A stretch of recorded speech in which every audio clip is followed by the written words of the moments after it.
5 score years ago, Abraham Lincoln signed a proclamation. That proclamation became a great beacon. It was a light of hope for millions of Negro slaves that have been scorched by the flames of withering injustice in America. Yet over 100 years, the Negro is still not completely free.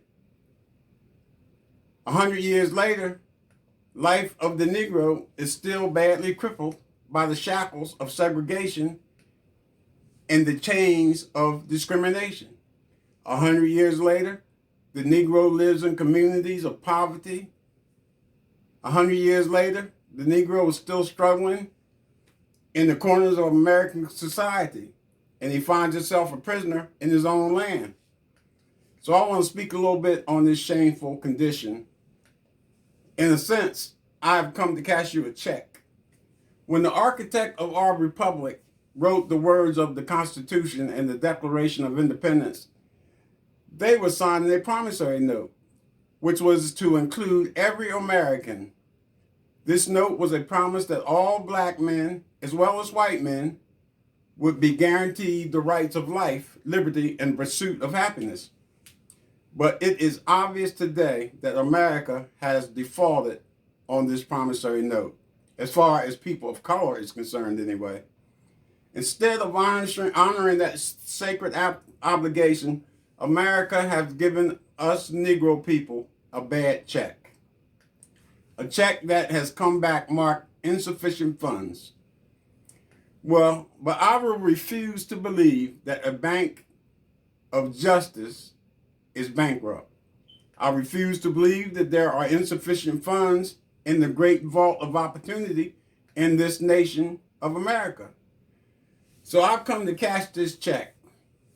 This is a check that will give us upon demand the freedom and security of justice that we so worthily desire. You know, one time I was in New York signing the autograph in my first book that I had written. And while I was sitting there signing the book, a woman came up to me and she simply said, "Are you Martin Luther King?" So I just continued on signing the book without looking up. And the next thing I knew, I felt something beating me on my chest. And before I knew it, I had been stabbed by this demented woman. The hospital I went to in Harlem, the blade had gone through my rib cage, and the x-ray showed that the tip of the blade was right at the edge of my aorta, the main heart artery. And once that vein is punctured, you're going to drown in your own blood, and that's the end of you. Then it came out the next morning in the newspaper that if I had merely sneezed, I would have died. And then 4 days after that, after the operation on my chest, and it had been opened and the blade had been taken out, I could move around the hospital in a wheelchair, so to speak. And they allowed me to read some of the mail that it came from all over the world, many letters. But one letter I will never forget. I received letters from the president, the vice president, but I've forgotten about what those letters said. I received letters from the governor of New York, but I forgot what that letter said. But there was another letter that came from a little girl that was a student at the White Plains High School. And I read that letter, and I'll never forget it. That letter simply said, "Dr. King, I am a 9th grade student at the White Plains High School." And she said, "While it shouldn't matter, I must say, I am a white girl. And I read in the newspaper about your misfortunes and your sufferings. And I read that if you had sneezed, you would have died. And I just writing this letter, and I'm simply writing this letter to say, I'm so happy that you didn't sneeze." So I'm saying to America, now is the time to make real the promise of democracy. Now is the time to rise from the dark valley of segregation into the sunlit path of racial justice and equality. Now is the time to lift our nation from the quicksand of racial injustice to the solid rock of brotherhood. Now is the time to make justice a reality for all of God's children.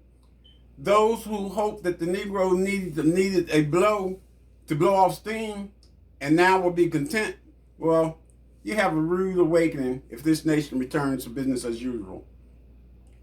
There will be no rest in America until the Negro is granted his legal citizenship rights. When will we be satisfied? We can never be satisfied as long as the Negro is a victim of unspeakable horrors, such as police brutality. We can never be satisfied as long as we're not treated right. And the hotels and the highways and the cities, we cannot be satisfied as long as the Negro's basic mobility is from a small ghetto to a larger ghetto. We cannot be satisfied as long as our children are stripped of their adulthood and robbed of their dignity by signs of racism. We cannot be satisfied. We will not be satisfied until justice rolls down like waters of righteousness, like a mighty river. I said to you, my friends, I have a dream. And it is a dream deeply rooted in the American dream. I have a dream that one day this nation will rise up and live out the true meaning of its creed. We hold these truths to be self-evident, that all men are created equal. I have a dream today. I have a dream that one day every valley will be exalted, and every molehill and every mountain shall be made low, and the rough places will be made straight and smooth, and the crooked places will be made straight. I have a dream that the glory of God will be revealed, and all flesh will see it together. This is my hope. This is my faith that I have in my heart. With this faith, we will be able to carve out the mountains of despair and a stone of hope. With this faith, we will be able to transform the hatred of our nation into a beautiful symphony of brotherhood. With this faith, we will be able to work together, to go to church together, to play together, to struggle together, to go to jail together, to stand up for freedom together, knowing one day we will be free. And then we allow freedom to ring. Let freedom ring from every hamlet and every city, from every town.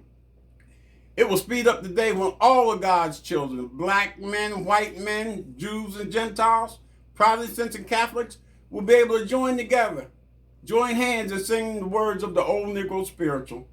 Free at last, free at last.